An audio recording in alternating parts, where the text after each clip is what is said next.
Bom dia a todos. Sejam bem-vindos à teleconferência de resultados do segundo trimestre de 2025 da Porto. Informamos que a apresentação está sendo gravada e traduzida simultaneamente para o inglês. Os slides apresentados estão disponíveis para download no nosso site de RI.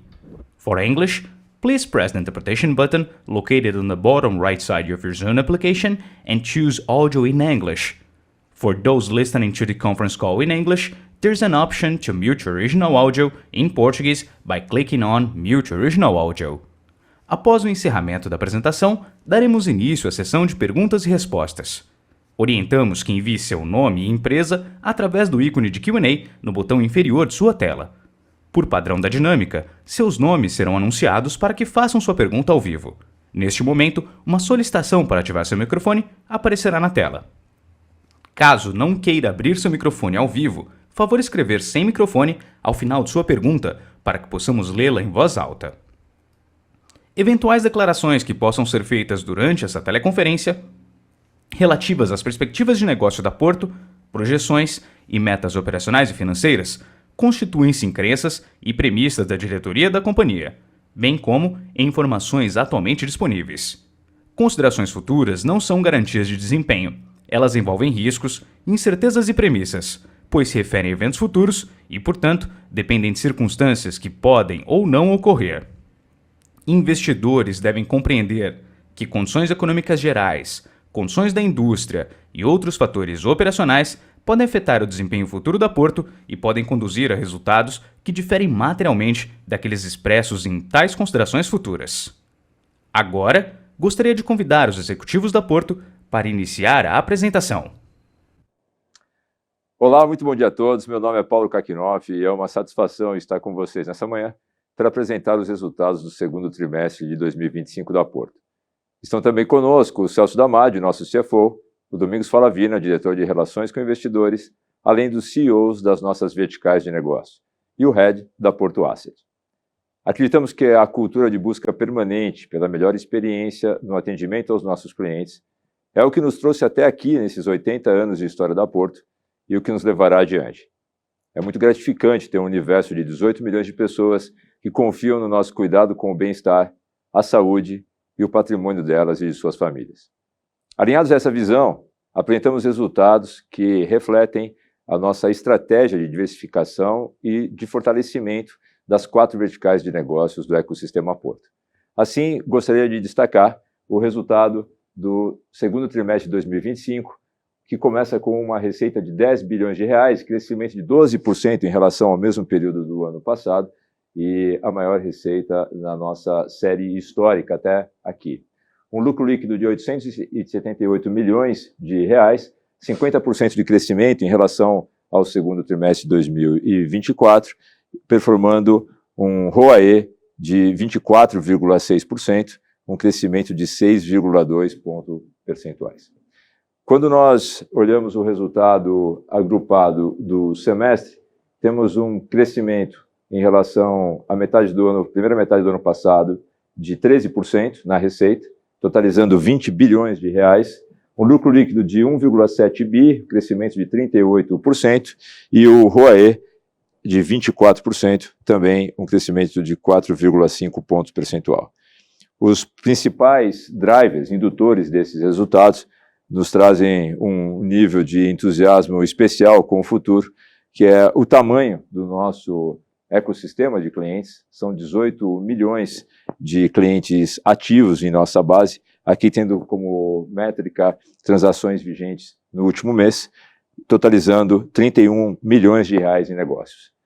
Olhando as verticais individualmente, nós temos como principais destaques um crescimento de 8% na quantidade de itens e negócios da seguradora, totalizando 16,5 milhões, e uma queda de 2,1 ponto percentual na sinistralidade, atingindo o patamar muito saudável de 50,4%.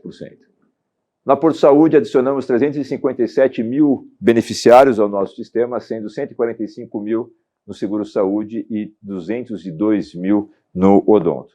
A sinistralidade também traz uma redução expressiva de 2,1 pontos percentuais, totalizando 77,3%. No Porto Bank, crescimento da receita e do lucro líquido na casa de 30%, mais um trimestre de conquistas importantes com expansão em praticamente todas as nossas carteiras e também da rentabilidade. E na Porto Serviço, uma redução de EBITDA diretamente influenciada, o que é um aspecto positivo, pela redução na sinistralidade, o que acaba gerando menor demanda na relação com a seguradora por serviços prestados pela Porto Serviço. E uma margem EBITDA de 16,2%, uma redução de 0,7 ponto percentual em relação ao ano passado. Para detalhar um pouco mais os resultados do segundo trimestre, queria convidar o Celso Damadi para assumir a apresentação. Celso, por favor. Obrigado, Caqui. Obrigado. Bom dia a todos. Agora eu vou passar alguns detalhes desse nosso resultado do segundo trimestre. Como o Caqui mencionou, nossas receitas crescem 12% no trimestre, né? Então, a gente vem muito impulsionado pela carteira do Seguro Saúde, o banco, a própria vertical de seguros crescendo bastante também, no Vida Empresarial, e o automóvel com crescimento de 3%, crescimento de 3% em itens e crescimento de 3% em prêmio. O automóvel cresce um pouco menos porque o prêmio de risco do automóvel também tem ficado muito estável. Então, o prêmio médio do automóvel tem ficado estável. Então, o ROE do automóvel, eu vou detalhar daqui a pouquinho também, um ROE muito saudável para esse trimestre, para esse semestre, na volta de 22%. Então, por isso que a seguradora cresce um pouco menos aqui, 4,7%, alcançando 5,4 bilhões. A Porto Saúde cresce 27%, com um crescimento interessante de vidas que o Caqui colocou aqui atrás, e um prêmio médio crescendo também.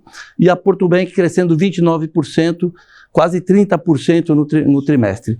A Porto Serviços reduz 1,8%, porque, como o Caqui mencionou, ela presta serviço para a Porto Si e a frequência tem caído, tem ajudado na sinistralidade do automóvel. Então, no consolidado, essa queda de receita para nós, ela é muito bem-vinda nesse sentido. As outras operações fora o Grupo Porto cresce 12% no semestre as outras operações de receita.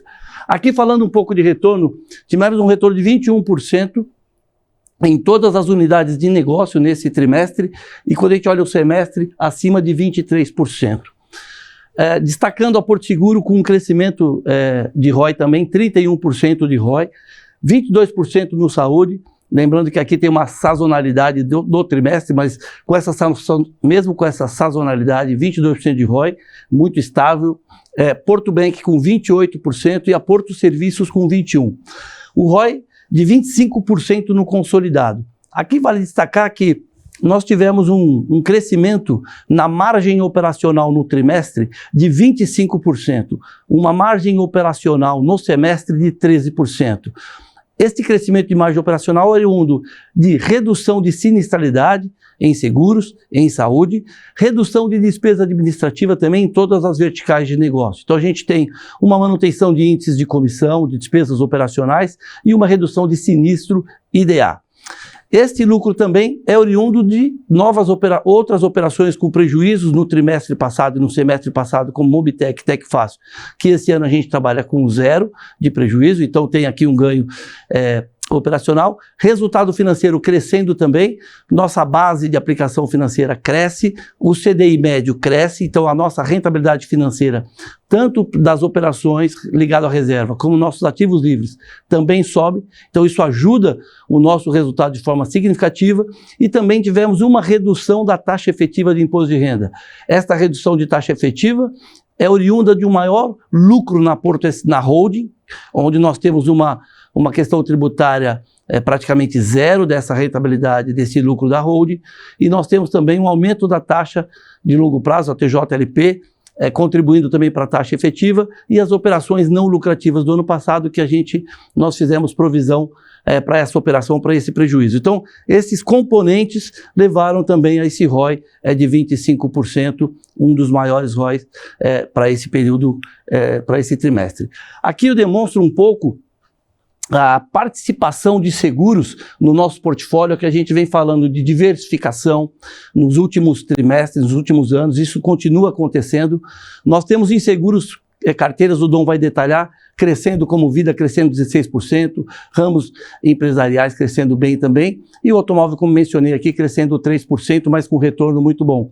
E aqui nós vemos no segundo trimestre a participação de outros negócios como saúde e bank crescendo, seguros diminuindo, mas a participação de outros negócios dentro de seguro também tendo uma relevância maior, e o automóvel representando 32% do nosso lucro nesse segundo trimestre, saindo de 36% do ano passado. Então a gente vê uma melhor diversificação também do nosso resultado ao longo desses últimos tempos.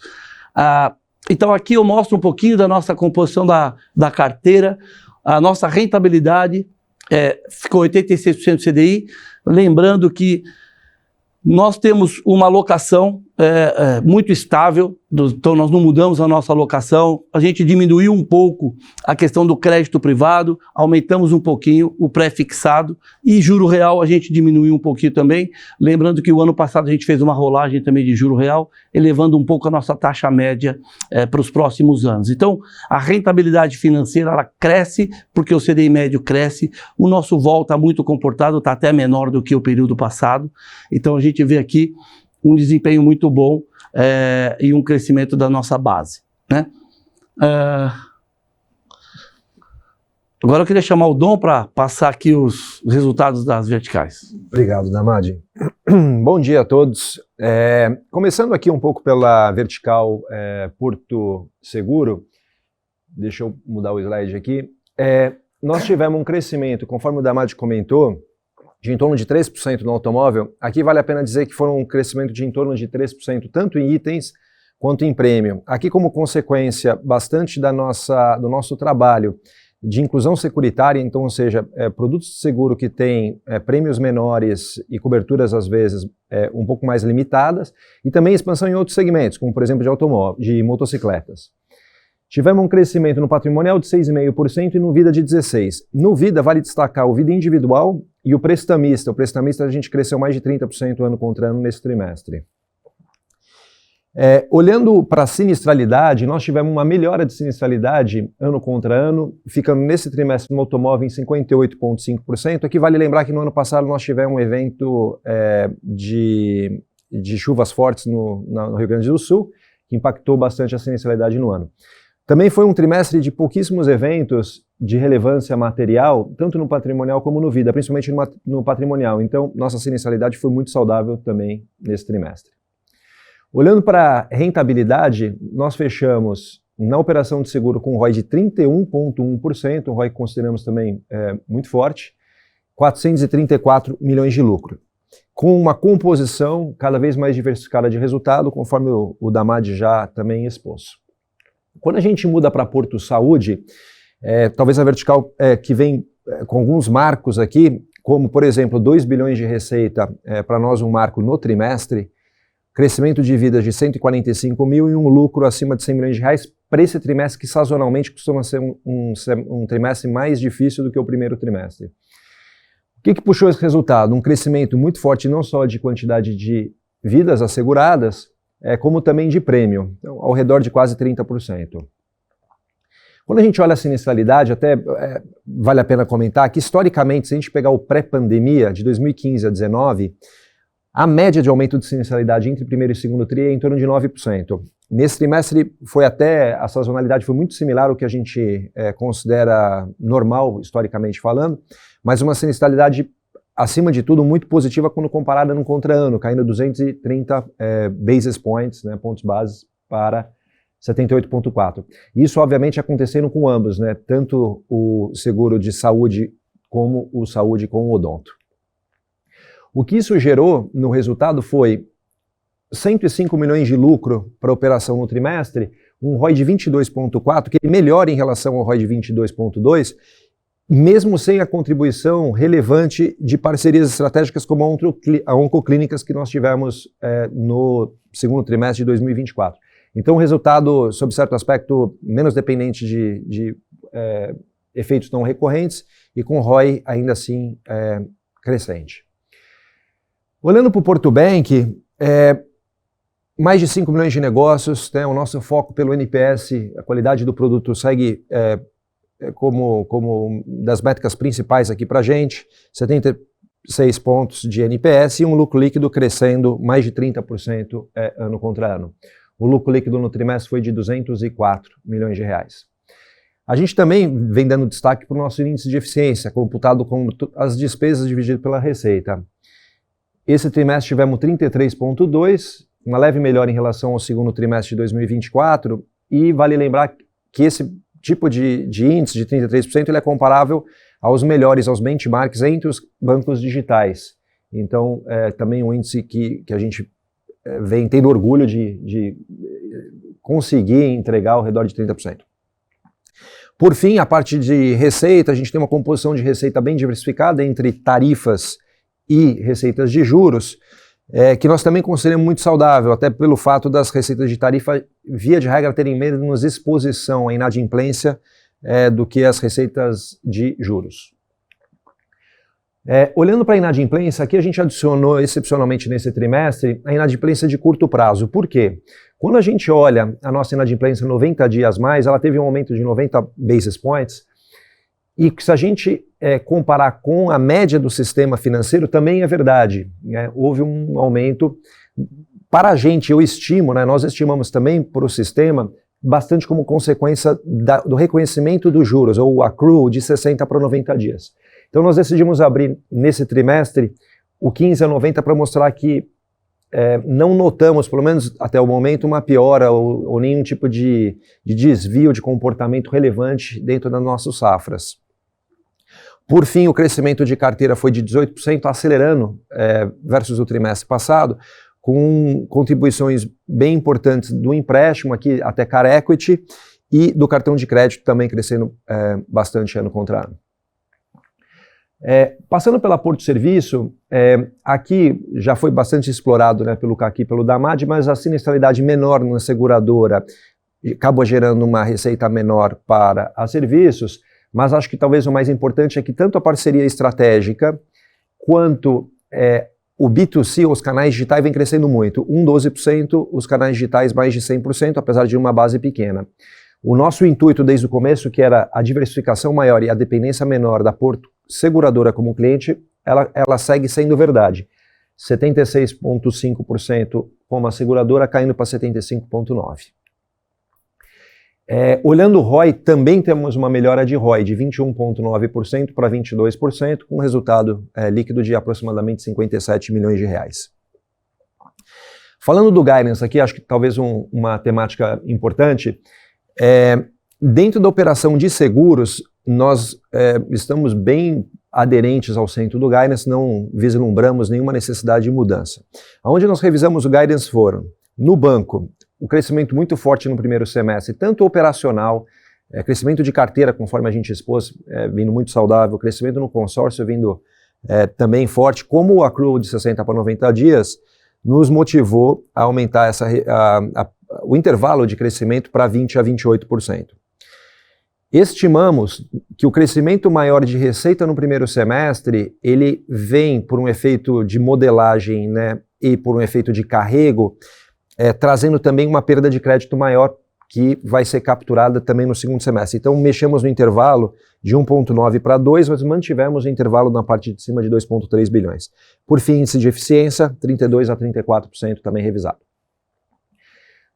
Na Porto Saúde, o crescimento de prêmio super aderente ao centro, porém a sinistralidade vem se provando melhor do que o que a gente antecipava no começo do ano, ou melhor dizendo até ao redor do primeiro trimestre.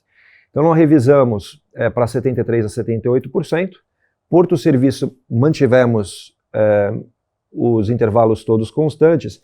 E aqui, gostaria até de gastar um pouquinho mais de tempo, a nossa receita financeira acumulada já no primeiro semestre está em torno de 750 milhões de reais. Tem dois itens aqui que nos fazem crer que o intervalo oferecido no começo ainda se mantém como a melhor estimativa nossa. São eles. Nós tivemos um IPCA aproximadamente quase 2% no primeiro trimestre. Quando a gente compara semestre a semestre, a nossa expectativa hoje é de um IPCA talvez de abaixo de 0,5% no terceiro trimestre ou no primeiro trimestre do segundo semestre de 2025. Como nós temos uma carteira de aproximadamente 5 bilhões de ativos, essa diferença de IPCA, ela já jogaria contra, tudo mais constante, em 50 até 80 bilhões de reais em receita financeira. Além disso, nós estamos olhando muitas oportunidades de investimento para garantir ou para travar uma receita financeira, um yield melhor para 2026, e se a gente continuar vendo essas oportunidades, talvez a gente tome a decisão de fazer um giro, como nós já fizemos, que também está embutido dentro do nosso guidance, ou seja, uma rodada de carteira de ativos para travar um yield que nos interesse no segundo semestre.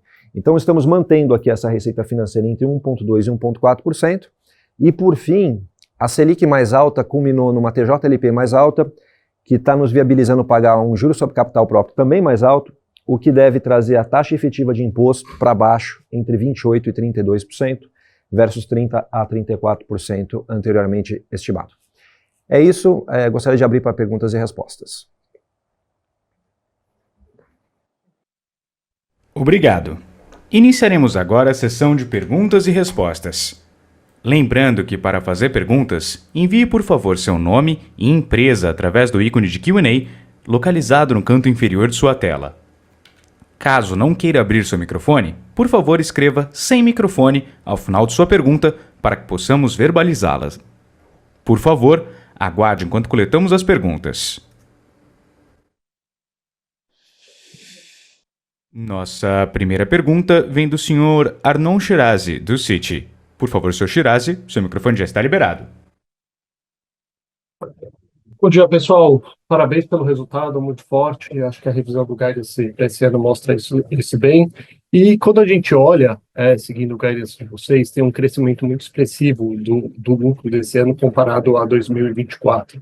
Agora, minha pergunta fica para 2026. O que a gente pode esperar de 2026? Acho que é possível sustentar um crescimento do lucro contínuo, acho que pode ser acima de double digits. Sei que vocês vão colocar o guidance aí para o quarto trimestre do ano que vem, mas tentar explorar um pouquinho mais de onde deve vir esse possível crescimento. Se você acha que deve ser da parte de saúde, ou a combinação de um todo, ou se tem alguma parte que deve vir mais fraca. Obrigado. Arnon, bom dia. Obrigado pela pergunta. Eu vou procurar responder até aonde é possível, né, do ponto de vista da observância aí regulatória. A gente tem visto que o crescimento da Porto está se sustentando fundamentalmente em duas dimensões, né, super generalizando. Quando a gente olha os produtos mais maduros, mais tradicionais, de alta penetração já da marca no mercado, há uma disciplina de precificação combinada a muita tecnologia que realmente tem extraído patamares históricos de ROI. Né? E isso é que a gente deve continuar perseguindo, sem abrir mão de um crescimento que será muito provavelmente na casa de um dígito.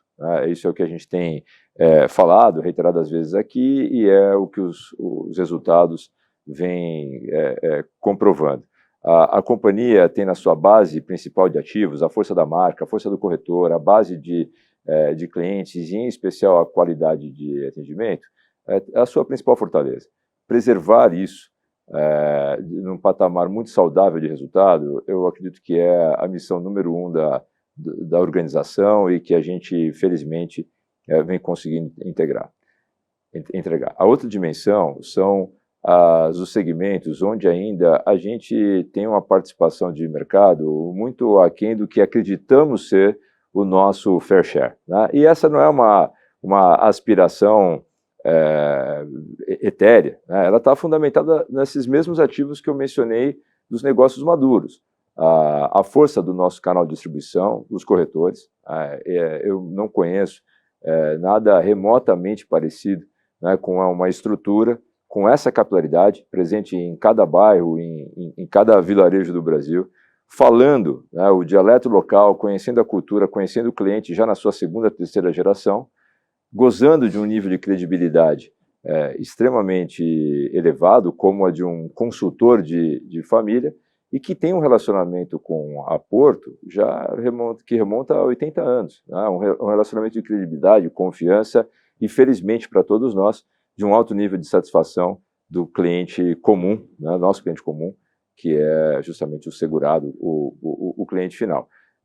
Esse mesmo canal tem tracionado os novos produtos e serviços, por novos eu digo os que têm sido foco maior de atuação da companhia nos últimos 5 anos, numa velocidade e num nível de qualidade que impulsionam muito esse resultado que nós estamos vendo. E esses segmentos ainda têm uma participação relativamente tímida, né, da Porto. Estou falando de serviços financeiros ou produtos como Car Equity, Home Equity, falando do nosso plano de saúde, a área de serviços. A gente, para você ter uma ideia, nesse trimestre nós completamos o treinamento e a qualificação para que nós pudéssemos oferecer pela primeira vez em todo o território nacional o mesmo conjunto de serviços que a gente tem nas grandes capitais. Isso traz um potencial de crescimento na venda para além da parceria com a Porto, tanto nos parceiros do B2B, né,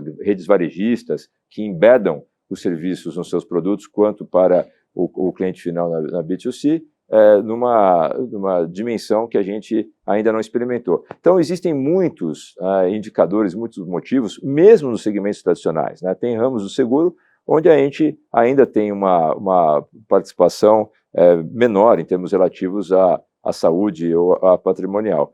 E o bom momento, finalmente, né, de outras linhas, como o consórcio, fiança locatícia, que conjuntamente tem composto o resultado que a empresa está entregando. De uma forma sintética, a gente ainda vê que os fundamentos para preservar o crescimento, tanto da receita quanto do resultado, estão presentes e ficarão por bons períodos, né? Acho que no horizonte de 26 está contemplado nessa análise. Entendido. Mais uma vez, parabéns pelo resultado. Obrigado. Obrigado, irmão. Nossa próxima pergunta vem de Thiago Binsfeld, do Goldman Sachs. Por favor, senhor Thiago, seu microfone já está liberado. Oi, bom dia, Kaki, todo o time, parabéns pelos resultados. Eu queria fazer 2 perguntas no banking. Acho que o Domingos comentou sobre o aumento do NPL, só se vocês pudessem quantificar quanto que foi o efeito do stop accrual afetando o indicador, confirmar se tem algum efeito de mudança de regra de write-off também afetando esse número. E uma segunda pergunta sobre previdência, só para entender se o tema do IOF foi relevante para vocês ou se acaba sendo pouco relevante considerando o perfil de captações de vocês. Obrigado. Thiago, obrigado pela pergunta. Quando a gente observa, né, toda a nossa dinâmica de provisionamentos e também do nosso sistema todo aqui de receitas, né, e isso, dando um determinado aqui valor ao stop accrual, que foi a grande mudança que nós fizemos no primeiro trimestre, seguido inclusive por alguns outros players, a gente observa, por exemplo, que o nosso over 90 ele ficaria na casa de 6,3. Então, desconsiderando o efeito accrual. E o NIM, que talvez seja a melhor medida para a gente observar, que dentro do Porto Bank, antes nós já rodávamos, antes que eu digo aqui, nos períodos antes da pandemia, e depois ali a gente também teve uma ida ao mar aberto com o produto de cartão de crédito. Então, nós passamos aqui 2022 e 2023 ajustando isso, nós rodávamos no NIM por volta de 4 pontos percentuais ajustado a risco. Neste trimestre, se nós fôssemos fazer a mesma medida, desconsiderando o stop accrual, nós estaríamos aí por volta desses mesmos 4%. Nos últimos trimestres, a gente vem numa recuperação importante do NIM. Então, se eu desconsiderar o stop accrual, do quarto trimestre para o primeiro trimestre, a gente teria crescido 0,5 no NIM, e mesmo do primeiro trimestre para o segundo trimestre, nós continuaríamos crescendo 0,2, tá? Então, a gente entende que esse foi o impacto. Não tivemos nenhum tipo de alteração na política de write-off, tá? Com relação à segunda pergunta, sobre o impacto que nós tivemos do IOF na Previdência, não tivemos impactos significativos, ajustamos nossos processos aqui e sem nenhum tipo de impacto aqui para o Porto Bank, tá? Ótimo, obrigado. Nossa próxima pergunta vem de Guilherme Grespan, do JP Morgan. Por favor, senhor Grespan, seu microfone já está liberado. Bom dia, Kakinoff, Celso Dom. Obrigado pela apresentação e parabéns pelos resultados. Minha pergunta, na verdade, é um follow-up agora na pergunta do Binsfeld. Só que eu queria focar em mim. O Loução já falou um pouco, mas está me chamando muita atenção a força do NII do banco do primeiro TRI. Teve um salto que eu achei que uma boa parte do salto poderia ser relacionado às mudanças regulatórias, mas nesse TRI vocês adicionaram quase 100 milhões de NII de novo, sequencialmente. A NIM, como vocês têm falado, subiu 50 bips no primeiro TRI, 20 bips nesse TRI ajustado ao risco e ajustado ao write-off. Então, minha pergunta é só se vocês puderem dar um pouco mais de detalhe dentro da NIM, se aqui está sendo feito algum esforço de reprecificação, se é uma questão de mix de produto, e se for mix de produto, se puder dar um pouco mais de detalhe, quais produtos estão levando essa rentabilidade para cima. Obrigado. Obrigado, Henrique. Desculpa, Crespan. Nós vemos um trabalho de mix de produto e até de construção de produtos focado em rentabilidade nos últimos 2 anos. Então, o primeiro trabalho foi a determinação que o nosso foco de produtos de crédito seriam para os clientes conhecidos, dentro do que a gente chama do nosso ecossistema. E assim nós temos feito. 95% do que a gente concede hoje é dentro do ecossistema. Além disso, nós identificamos também uma oportunidade importante do crescimento de liberação de negócios de financiamento, de empréstimos para clientes que têm o carro, que é o Car Equity que a gente tem feito. Só para você ter uma ideia, nos últimos meses nós tivemos a inversão do que a gente liberava de financiamento e hoje a gente libera no Car Equity, cerca já de 70 milhões por mês. Então a mudança de mix na parte de financiamento, onde a gente reduziu, onde nós não temos ali uma concorrência tão boa no balcão do financiamento, e alteramos a estratégia para produtos com maior rentabilidade, é natural que faça com que a nossa margem cresça e assim foi feito. No cartão de crédito também, nós tivemos um ajuste, principalmente do nosso bloco de parcelamentos de faturas, onde nós ajustamos precificação também. Então, basicamente, um mix dos produtos de empréstimos e financiamentos associado à mudança no cartão fizeram com que a gente, desde lá do primeiro trimestre de 2023, a gente vai crescendo trimestre a trimestre o nosso NIM. Então, foi essa a grande justificativa aí dessa recorrência de crescimento no NIM. E olhando para frente, só um follow-up rápido, Loução. A gente deveria esperar a expansão de NIM no segundo semestre também, ou já está no patamar, como você falou, próximo do histórico, que deveria ter uma estabilização? Olha, a gente não dá guidance aqui tão específico assim, né? A gente acredita que os patamares que a gente já teve no passado são patamares que a gente vai perseguir aqui, e a gente está chegando num patamar bastante saudável e rentável da carteira. Tá claro, obrigado. Nossa próxima pergunta vem de Henrique Navarro, do Santander. Por favor, senhor Henrique, seu microfone já está liberado. Bom dia a todos aí, parabéns pelo resultado. A gente tem visto uma desaceleração no crédito para veículo por parte dos bancos, né? A mensagem dos bancos é que isso deve entrar nessa desaceleração um pouco mais forte para o segundo semestre. Assim, financiamento de veículo é importante para vocês, você acaba deixando a frota mais jovem, uma frota mais jovem ela acaba tendo mais seguro, né, mais penetração.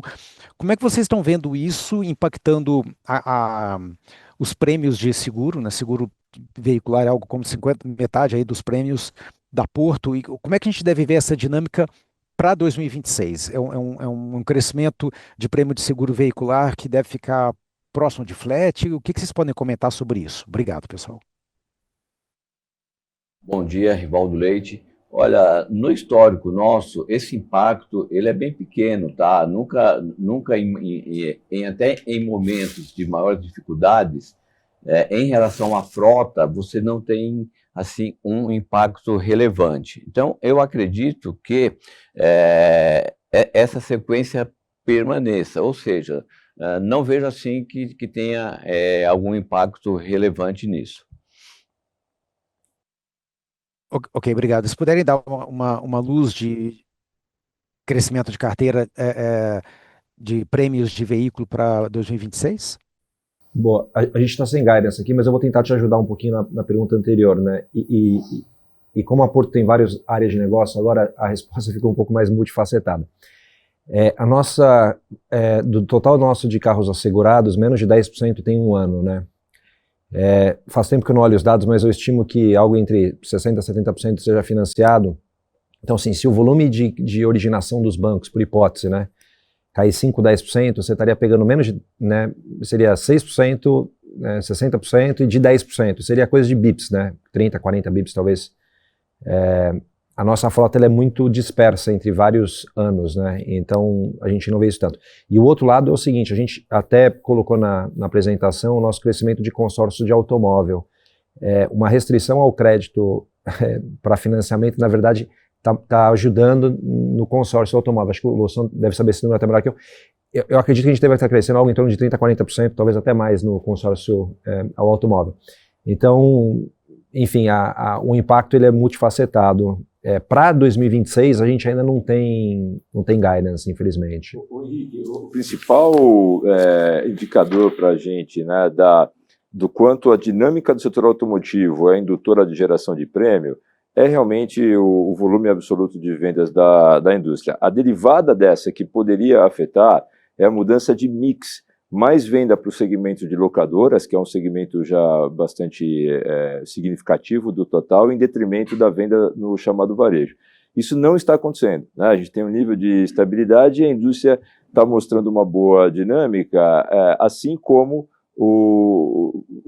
as opções de alguma forma de financiamento para aquisição também, né, funcionam como uma espécie de vasos comunicantes. O Dom muito bem citou uma eventual substituição, né, do financiamento direto por outros instrumentos, como é o exemplo do consórcio. Então, não há nenhuma indicação também para a gente, no horizonte visível, de uma mudança significativa nessa dinâmica. Eventualmente, até um nível de competição e de oferta no mercado brasileiro de automóveis, resultante de toda essa discussão tarifária no mundo, pode ter uma compressão deflacionária de preços de automóveis justamente pela oferta, né? Eu acho que esse é o maior até risco, uma preocupação da indústria como um todo, mas acabaria favorecendo o nosso setor à medida em que teríamos um volume de vendas maior de automóveis. Essa é uma hipótese, né? Uma possibilidade aí no curto prazo. Tá, muito claro, obrigado. Nossa próxima pergunta vem de Antônio Ruete, do Bank of America. Por favor, Sr. Ruete, seu microfone já está liberado. Bom dia, pessoal. Muito obrigado aqui pelo tempo de vocês.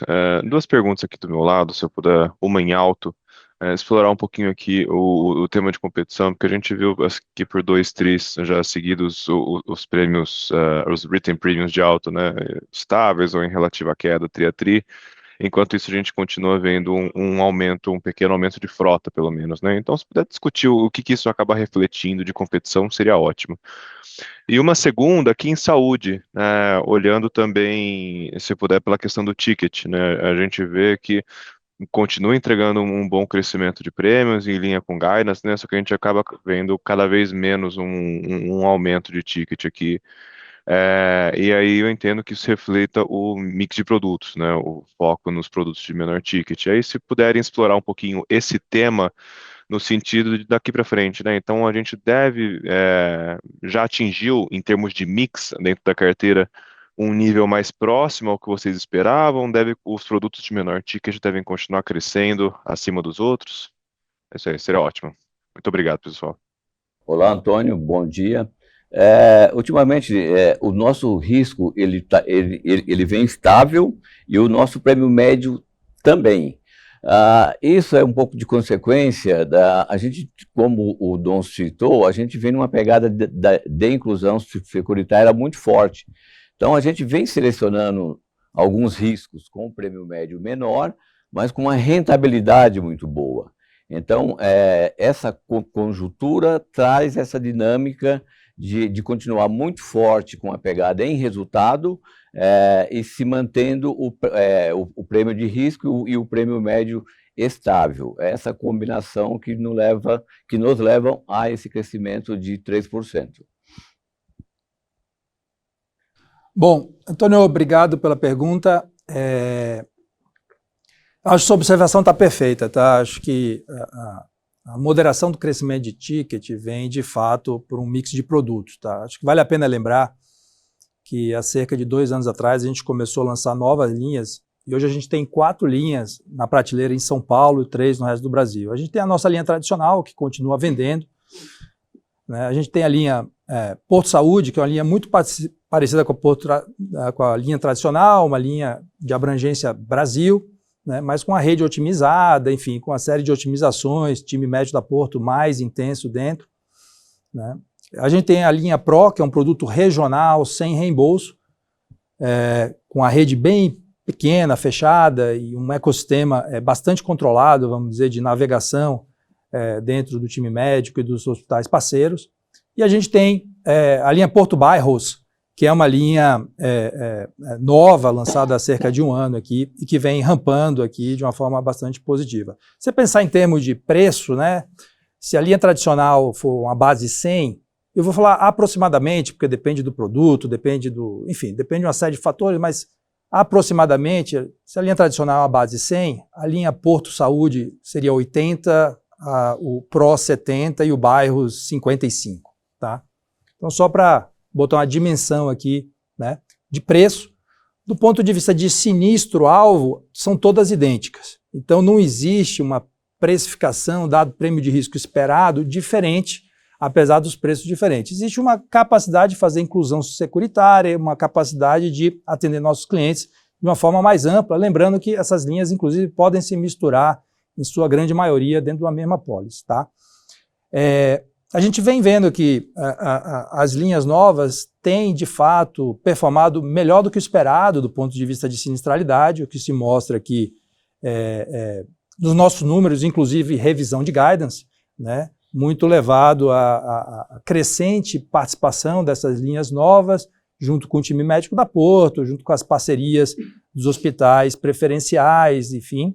Então isso vem performando melhor do que esperado em termos de última linha, e, como esperado também, uma diminuição de ticket médio, que é, na verdade, muito saudável aqui. Ótimo, obrigado. Obrigado, Sam. Obrigado, Rivaldo. A questão do automóvel, o automóvel é um produto mais complexo um pouco do que a gente imagina, né? Porque o aumento do ticket médio, dependendo do mix, né? Essa manutenção do ticket médio, dependendo do mix, é muito saudável, né? Nós estamos numa indústria onde o roubo e furto, por exemplo, nós estamos na nossa mínima histórica de frequência de roubo e furto, e a tabela FIPE com uma pequena desvalorização num período e agora começa a estabilizar. Isso quer dizer que o prêmio de risco do produto, ele fica estável, um pouco diferente do que a gente vê no saúde, que tem um VCMH, uma inflação médica, que joga o prêmio médio para cima, de forma natural. No automóvel, o que a gente está fazendo aqui é mantendo essa rentabilidade, mesmo com esse mix que a gente está falando, que é um pouco o ticket médio mais baixo, mas uma rentabilidade de 24%, 22% de ROI, com uma redução, mesmo o prêmio crescendo 3%, a gente tem uma redução de DA nominal no automóvel, isso a gente gera um ganho de produtividade na carteira, que também gera uma competitividade maior no futuro para a gente ficar mais competitivo, principalmente em categorias de menor valor, né? Então a gente fica competitivo para continuar crescendo frota como a gente está crescendo. Então a manutenção do ticket médio per si, ela não é um problema, porque o prêmio de risco também se mantém ou até cai em alguns casos, e a nossa rentabilidade, com o ganho de despesa administrativa, a nossa rentabilidade sobe. Então o nosso maior desafio no automóvel é criar produtos para a gente ter essa inclusão securitária, que é o que a gente está fazendo, e lançando novos produtos para a gente capturar clientes com ticket médio até menor, mas com uma rentabilidade também satisfatória. Então, eu acho que essa é a dinâmica um pouco do automóvel, lembrando que ele representa hoje 32% do nosso resultado, e a gente tem foco em crescer e quer continuar crescendo no automóvel. Mas o mercado e o prêmio de risco realmente tem ficado bastante estável nesses últimos 2 anos. Tá super claro. Muito obrigado aí pela explicação. Nossa próxima pergunta vem de Eduardo Nishio, da Genial Investimentos. Por favor, senhor Nishio, seu microfone já está liberado. Olá, bom dia a todos. Obrigado pela oportunidade, parabéns pelos resultados. Eu tenho uma pergunta, duas perguntas, na verdade. A primeira é em relação à migração completa da Azul Seguros, dos sistemas, unificação dos sistemas e CNPJ único. Se vocês estão esperando uma melhora de eficiência, já se vocês têm como compartilhar as metas de melhora de eficiência, enfim, melhoras de UX, se pudessem compartilhar com a gente o que vocês esperam em termos de agilidade também. Acho que é interessante para o segundo semestre desse ano, dado que vocês vão fazer a unificação ou estão terminando agora em agosto. E aí a minha segunda pergunta é em relação ao guidance, meio que follow-up das perguntas anteriores. Fazendo a simulação aqui rápida, a gente chega a um crescimento interessante em relação ao guidance passado, de algo em torno de 2 dígitos, né? Estamos aqui chegando a 3,5 bilhões de reais de lucro no midpoint, tá? O que representa aí um crescimento de lucro de 31% ano a ano e um ROI de quase 24%. E aí a minha pergunta, assim, dado o andar enfim, você tem aí sistemas novos, você tem a rotação aí de papéis para um cenário financeiro melhor em 2026, se dá para expandir esse ROI, né, nos próximos trimestres e talvez mais no longo prazo, dado que vocês estão caminhando aí para um crescimento nas unidades que tem um ROI maior. Interessante, esse TRI, até o mix ajudou bastante, esse TRI, o bancos e o bank e seguros até surpreenderam bastante ali em termos de rentabilidade. Bancos é o mais estável entre eles, né? Mas, enfim, o mix tem ajudado vocês nessa jornada de crescimento. Se você pudesse falar um pouquinho mais do ROI sustentável que vocês vislumbram, eu agradeço. Obrigado. Nishio, bom dia. Quanto à integração dos sistemas, como você citou mesmo, agora em agosto termina, né? Nós avaliamos aqui como uma implantação muito boa, está sendo um sucesso, com ganho em sistemas, ganhos em DAs, mas tudo isso eu acho que vem um pouco mais e vai ficar um pouco mais claro a partir dos próximos anos. Se você observar nossa DA, ela já tem uma pequena redução nesse ano. A tendência é a gente continuar melhorando um pouco e muito em cima dessa sinergia criada com uma plataforma única, com um sistema único e também melhorando bastante os nossos números de NPS. Comentando aqui um pouco, Nishio, do ROI, a gente não tem guidance, infelizmente, de ROI de longo prazo, né? Mas o jeito que a gente pensa aqui um pouco, acho que é o mesmo jeito que todas as financeiras pensam, é o prêmio de risco em relação, né, à taxa básica de juros, né? Então a gente vem comentando que a gente trabalha para tentar ter um ROI acima de 20%, hoje a gente está com uma Selic de 15%, então os ROIs, eles, né, o custo de capital nosso e médio da indústria, ele acaba sendo mais alto, você coloca um prêmio de risco em cima dele, e aí a gente acaba atingindo esses ROIs. O mix, você tem razão total, a gente vem crescendo operações com ROI não só interverticais, como você comentou, mas intravertical também, né? Quando a gente olha, por exemplo, dentro da operação de seguro, esse trimestre o que mais cresceu 16% foi vida, né? Seguido por P&C, né? Por propriedade. Esses têm ROIs, na média, historicamente falando, maiores que o automóvel, eles vêm crescendo mais. Então, existe uma questão de mix que joga a favor, e o seu ponto está certíssimo, interoperações e intraoperações também. Mas é muito difícil a gente cravar, porque vai depender do cenário competitivo, do cenário econômico, por aí em diante. Com relação ao resultado que você chega, depois a gente pode bater linha a linha, mas talvez algumas coisas você esteja usando um pouco mais para cima do meio do range do guidance. E aí talvez você esteja chegando num lucro até um pouco acima. Mas a gente depois compila o que os analistas todos chegarem de sell-side, a gente divide com vocês se interessar para ver um balizamento dessa expectativa. Nishio, eventualmente uma contribuição, né, para o trabalho que vocês fazem de reconhecidamente alto valor contributivo, né, para o mercado, de procurar projetar em mais longo prazo. Eu acho que uma olhada mais aprofundada na nova dinâmica de sazonalidade do grupo, que tem uma diversificação e um peso mais equilibrado entre os negócios, pode ser interessante, né? De um lado, o que a gente tem visto é que, felizmente, as variações de sazonalidade entre as 4 verticais acabam de alguma forma se completando, né? Você deve ter observado isso nos últimos trimestres. Tem uma variação importante, significativa, mas elas não estão casadas, né? Esse descasamento é o que acaba trazendo uma certa linearidade no nosso crescimento do resultado tri contra tri. A gente vem, tanto em receita quanto em lucro, né, mantendo uma linha de crescimento que, olhada à distância, é quase que linear, né, mas ela tem variações importantes dentro das verticais de negócio. Então, acho que uma aprofundada nisso pode ser interessante, especialmente porque, com o menor peso relativo do auto, se tem uma prevalência menor da sazonalidade típica do automóvel. Por exemplo, o segundo semestre do automóvel, normalmente ele é significativamente maior do que o primeiro, em comparação com as outras sazonalidades típicas das demais verticais de negócio. Então, que é uma sugestão, né, para você e para todos, talvez de procurar olhar a série histórica mais recente, entendendo essas sazonalidades, porque fica mais fácil, eu acho, que para atribuir pesos adequados às modelagens que vocês estão fazendo.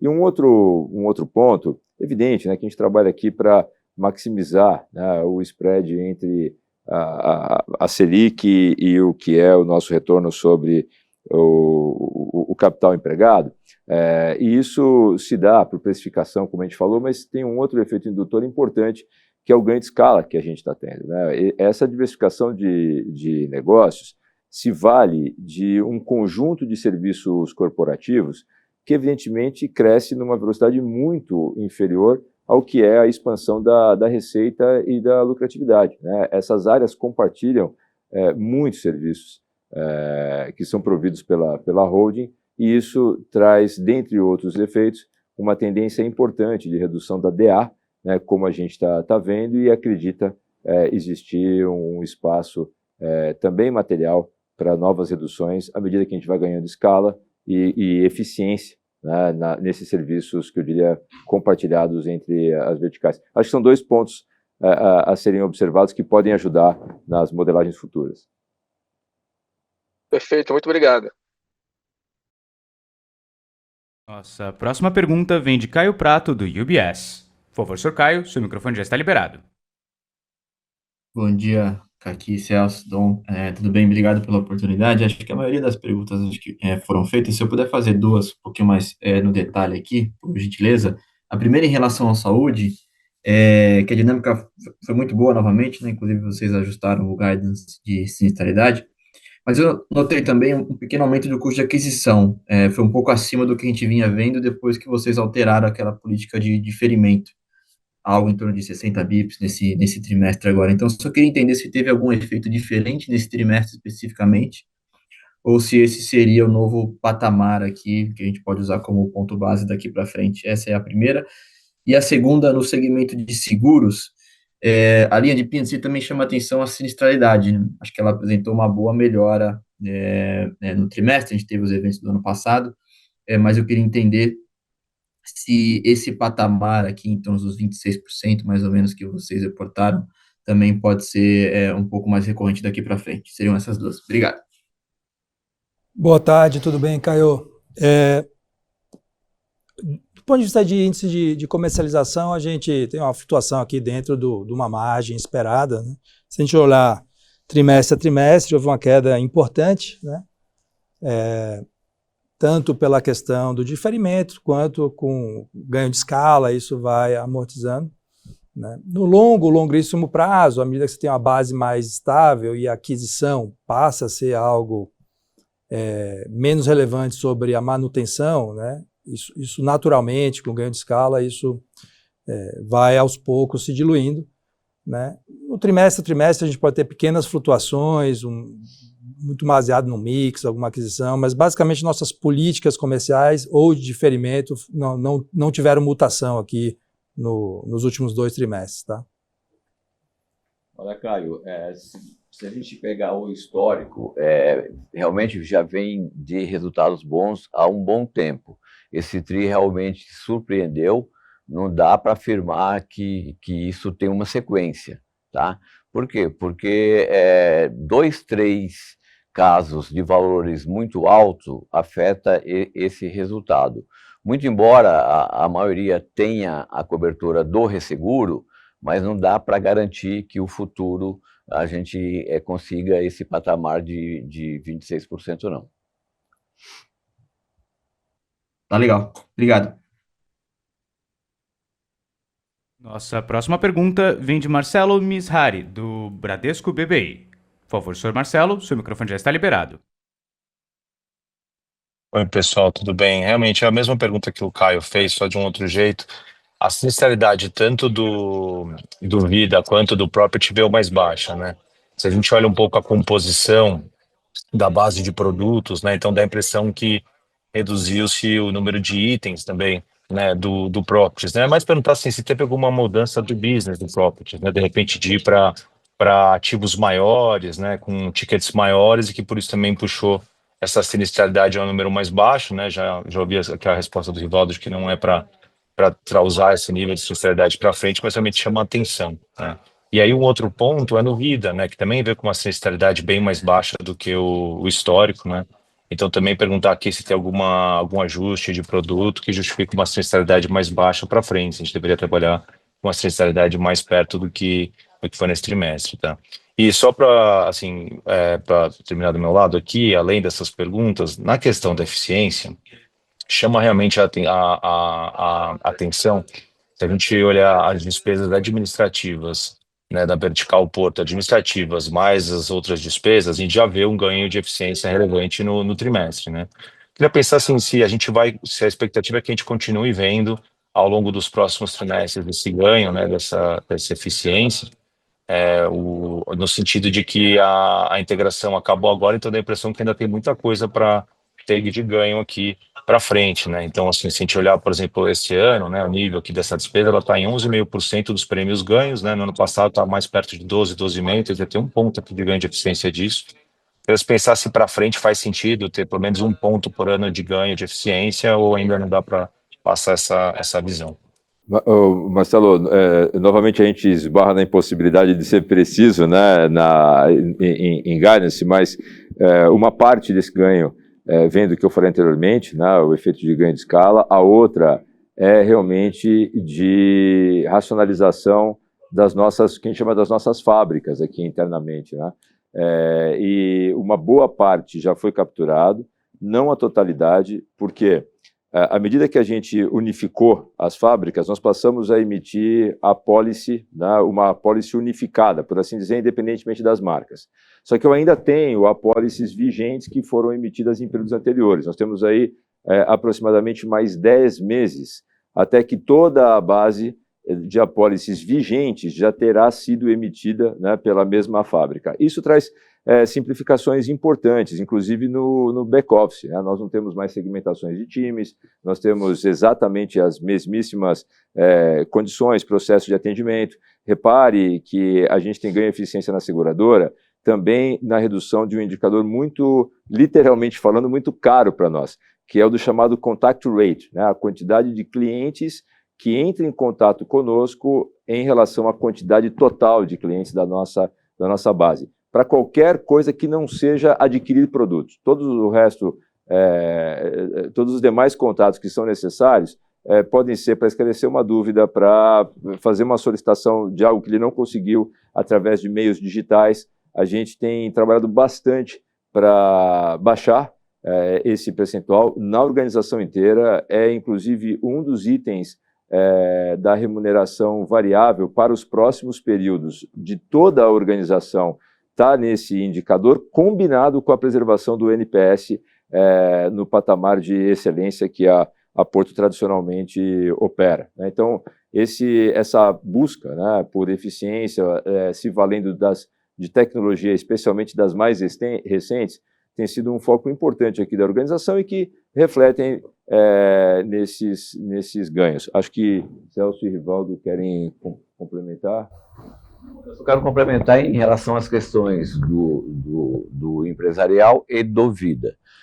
No Vida, nós tivemos algumas integrações de sistema, aliás, a área como um todo, a gente tem alguns projetos bem bacanas de reestruturação de todo o sistema, isso tem tido ganhos operacionais em várias linhas, por isso explica um pouco da sinistralidade, mas tem um ponto muito importante também, que o prestamista vem crescendo bastante, e a carteira de prestamista é um resultado muito bom.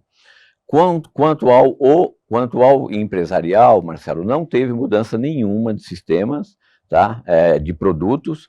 Eu acho que a gente tivemos um TRI muito bom também, porque não foi muito chuvoso, não teve grandes incêndios. O demais é como eu falei na resposta anterior.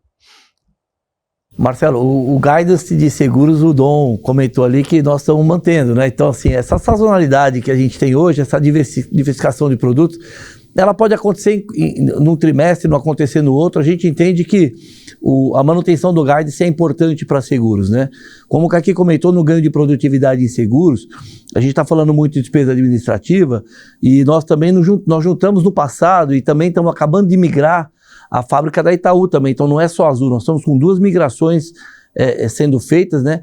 E o nosso, como o Nishio perguntou, do UX, né? A experiência do corretor conosco tem melhorado muito, porque ele trabalhava com 3 sistemas e agora está trabalhando com um sistema só, tanto de pré-venda quanto de pós-venda. Isso traz realmente um ganho de experiência melhor para o corretor e para o cliente, mas também uma redução e ganho de escala de despesa administrativa. Então, e também tem um ganho marginal aí que a gente não comentou, mas se vocês olharem no release está lá também, que é uma redução de patrimônio, de necessidade de CMR também na seguradora, porque quando eu junto isso tudo no CNPJ, eu tenho uma diversificação maior, e por exigência de capital, eu tenho uma exigência de capital um pouco menor, porque eu tenho um portfólio mais diversificado num CNPJ só. Isso ajuda também no ROI, isso ajuda a gente poder alocar mais recursos na holding. Na holding eu tenho uma questão tributária, de isenção de imposto, porque eu tenho uma TJLP bastante relevante lá, tenho prejuízo fiscal lá 100% provisionado, então a gente vai usando, isso vai dando impacto econômico e financeiro. Então eu acho que é um conjunto de coisas também que traz de benefício essa junção das 3 marcas Itaú, Azul, dentro da Porto Seguro. Isso a gente está colhendo os frutos agora, devemos continuar com esse ganho de despesa administrativa, como o Kaki comentou, em 2025, 2026 ainda estamos fazendo orçamento, mas a gente não dá guidance, mas a tendência é que essa diversificação e esse crescimento nas outras verticais também tem uma diluição de custo fixo, vem acontecendo, já a gente mostra esses resultados desde 2020, isso vem acontecendo, uma redução de despesa administrativa. Tá bom? Obrigado, pessoal. Parabéns pelos resultados. Nossa próxima pergunta vem de Daniel Vaz, do Safra. Por favor, senhor Daniel, seu microfone já está liberado. Olá, pessoal, bom dia. Parabéns pelos resultados. Excelente aqui, comprovando, né, toda essa execução do projeto que vocês colocaram há uns anos atrás das verticais. Eu queria 2 do meu lado também. A primeira, resultado financeiro, né? Você manteve o guidance, né, de 1.2 a 1.4 bi. Acho que você pega o primeiro semestre e está um pouquinho acima de 750 milhões, né? Ou seja, se a gente analisar isso, fica até acima da sua conta alta, e fazendo uma conta bem simples aqui, com esse saldo de 13 bi que você tem, CDI médio aí de 14,5% por ano, teria que ser alguma coisa até abaixo de 80% de CDI para você se manter na range. Então, acho que tentar entender um pouco o que parece ser um conservadorismo, né, nesse resultado financeiro do guidance, e depois, se vocês puderem comentar no Bank, né, dessas oportunidades que a gente já ouviu em algumas horas vocês falando sobre o canal das autorizadas, e vocês conseguirem fazer essa parte de gestão de recebíveis, e o quanto que a gente pode esperar, né, um timing razoável para a gente poder começar a capturar um pouco dessas oportunidades e transformar em resultado. Obrigado. Olá, Daniel. Obrigado pela pergunta. Bom, com relação ao nosso resultado financeiro, conforme o Dom já trouxe na parte anterior, a gente tem uma carteira importante de juro real, marcado na curva, onde o indexador IPCA ele é muito relevante, né? E você teve, principalmente no primeiro trimestre desse ano, um número bastante alto, quer dizer, a gente hoje estima o IPCA terminando o ano por volta de 5%, sendo que mais de 60% desse número já foi feito nesse primeiro trimestre. Então, naturalmente, essa alocação já carrega para o segundo semestre uma redução de receita nessa linha. Como a gente mostrou, estou falando de 40% da nossa carteira. Então, isso compensa boa parte do nosso CDI mais alto nesse segundo semestre que você também trouxe no seu ponto de vista. Então, além disso, a gente tem eventuais marcações que a gente possa vir a fazer com relação à nossa alocação. Então, isso a gente fez ao longo do ano passado, então essa nossa opção está sempre à mesa. Mas, de um modo geral, é isso. Acho que o peso maior dessa nossa porção, nossa carteira, fica mais... tem um índice mais fraco para esse segundo semestre. Tá? Então, as compensações deveriam vir de outras alocações, principalmente em bolsa, mas que a gente entende que o guidance, principalmente considerando essa possibilidade de alguma rolagem, a gente continua com ele mantido. Sobre a parte do todo o ecossistema, né, que nós temos falado bastante, do ecossistema envolvendo o PJ aqui dentro da companhia, nós temos trabalhado em especial nos projetos de tecnologia, bem como em testes de produtos e aceitação das diversas cadeias, né? Falando um pouco, talvez, da cadeia de corretores de seguros, hoje nós já temos implantado isso e nós temos liberado aí por volta de 20 milhões, por exemplo, de capital de giro para corretores, e estamos desenvolvendo outros produtos. Na questão de desenvolvimentos, né, e para oficinas especificamente, tanto o nosso centro automotivo quanto para as oficinas de reparo, o que nós temos feito? Enquanto nós aguardamos a conclusão da parte de tecnologia, nós temos feito teste de aderência com cada um dos perfis. E aí os testes têm demonstrado um potencial bastante interessante. Temos hoje 14 oficinas já fazendo a antecipação de suas maquininhas dentro do Portobank. Isso é importante a gente falar que quando a gente fala de maquininhas é um fluxo externo ao fluxo próprio gerado da companhia dentro dessas oficinas, né? Nesse movimento também a gente tem apresentado, obviamente, o capital de giro. Das maquininhas só de antecipação de maio para cá, que a gente começou a testar de maneira bastante manual, já foram mais de 1 milhão de antecipação que nós fizemos. Dentro de capital de giro também a gente produziu quase 3 milhões dentro desse ecossistema de teste, e a gente tem então uma perspectiva de conclusão dos principais habilitadores de expansão disso agora no segundo semestre. É fundamental que nós tenhamos a conta PJ como um bank, como base para essas transacionalidades de produtos de crédito. A gente tem trabalhado nisso, bem como também na reformulação do nosso cartão PJ para sustentar toda a parte de dia a dia ali das pequenas e médias empresas. Então, como a gente já havia falado talvez nos primeiros trimestres desse ano, este ano de 2025 é o ano onde a gente prepara toda a infraestrutura e testes de colocação desses produtos para o mercado de maneira escalável, tá? Ótimo, obrigado pessoal, parabéns de novo pelos resultados. Nossa próxima pergunta vem de Marcelo Mishari, do Bradesco BBI. Por favor, senhor Marcelo, seu microfone já está liberado. Oi, pessoal, desculpa, na verdade, obrigado por dar mais uma oportunidade de fazer perguntas. Não ficou claro para mim a explicação sobre a provisão e sobre a inadimplência.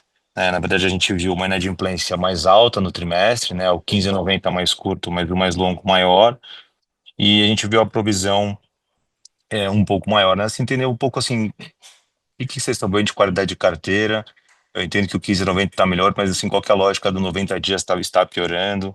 É alguma mudança, né, que veio, é o write-off mais alongado por causa da 4966, ou então assim, o que a gente está vendo de portfólio que está deteriorando?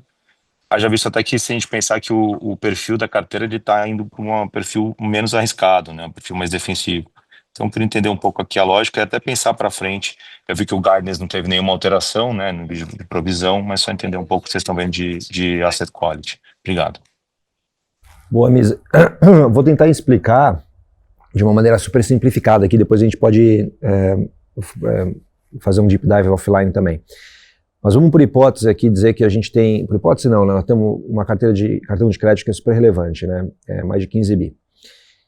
A gente acruava juros, vamos usar por hipótese uma média de taxa do Banco Central entre 10% e 15% ao mês, né? A gente acruava juros até o dia 60, o segundo mês, né? A gente passa a acruar até 90 dias. Nem 100% desse cartão, como você conhece super bem no mercado, vai ser de fato capturado e não vai se tornar inadimplência. A gente tem uma política pública de, quando a gente está olhando, quando o mercado olha INAD em 90 dias, você está olhando a INAD entre ela entrar em 90 dias e ela sair, né? Nós write-offamos com 540 dias, é público. Então, se você for pensar, conforme essa carteira ela vai acruando, você vai tendo, né, no primeiro trimestre, 1 mês a mais de juros e isso vai arrastando, certo? Esse 1 mês a mais de juros, ele vai se tornar uma inadimplência de 90 dias, provavelmente no final do segundo trimestre. E aí você vai arrastando isso mensalmente. Ele só vai sair da INAD em 90 dias, tudo mais, eu não estou falando de provisão, né, pensando só no balanço. Ele vai sair no 540, no 500º, 40º dia, né, ele vai ficar lá até 540 dias. Então essa INAD de 90 dias, ela sobe. Por isso que a gente abriu o 15 a 90 dias, que ele não é impactado por essa diferença de accrual, e ela mostra, na verdade, até uma melhora de 20 basis points. Então, assim, economicamente falando, direcionalmente falando, a gente não está vendo não uma piora de safra, pelo contrário, as safras novas, desde 1 ano e meio atrás, 2 anos atrás, quando o Loução fez com que o mar aberto se representasse de 20 e poucos por cento para 5% apenas na nossa originação, as safras elas vêm melhorando. O lifetime value delas, o payback e a inadimplência, basicamente todas as métricas. Essa questão da INAD de 90 dias, ela é de fato poluída por uma questão de accrual, que e não é só um trimestre, porque ela entra no 90 dias de novo, ela vai ficar até o 540. Então a gente vai ter esse efeito meio que distorcido da receita, da INAD subindo, mas para o ano como um todo, o guidance que a gente colocou, ele segue válido, né? A gente tem o efeito inicial de receita, INAD, e as PDDs vêm na sequência conforme ela vai percorrendo a nossa grade de provisão, que o nosso modelo matemático e de crédito, basicamente, fazendo o backtest, se prova correto. É assim que funciona, não sei se fez muito sentido. A gente revisou o guidance da banda mais baixa de perda de 1,9 para 2, né? Então, é claro que a banda mais alta a gente não mudou, porque a gente espera um comportamento muito parecido com o que a gente olhou lá atrás quando a gente fez o guidance, mas a banda menor de 1,9 a gente aumentou para 2. Então, tem aí esse comportamento que o Dom falou, que pode ser que afete um pouquinho, mas eu acho que não de forma material, essa perda que a gente está considerando no guidance inicial. A gente só aumentou um pouquinho a banda mais baixa da perda. Tá legal. Obrigado. A gente fala depois para entender mais um detalhe, assim. Obrigado. Né? Esse tá legal, não foi muito empolgado. Acho que a gente vai precisar de mais uma... Marcelo, a gente faz um detalhamento, aprofundamento, né? Sem dúvida, é muito importante que se tenha uma plena compreensão desse item, tá? Obrigado. Pessoal, eu entendo que a gente não tem mais perguntas, certo? Tem mais alguma? Não tendo, eu queria agradecer a todos, especialmente pelos muitos comentários gentis, né, de todos vocês em relação aos resultados. Obrigado mesmo. Em nome do Dom, do Celso, de todo o time da Porto, CEOs que estão aqui, agradeço pelo interesse e pelo tempo de todos vocês. Por favor, não deixem de endereçar as sugestões, as críticas, e especialmente as dúvidas, né, que merecem um nível de aprofundamento maior. O nosso time de relação com os investidores está totalmente à disposição para plena compreensão, né, de todos os dados que a gente tem publicado, tá bom? Muito obrigado a todos novamente e tenham um ótimo dia. A videoconferência da Porto está encerrada. Agradecemos a participação de todos e tenham um excelente dia.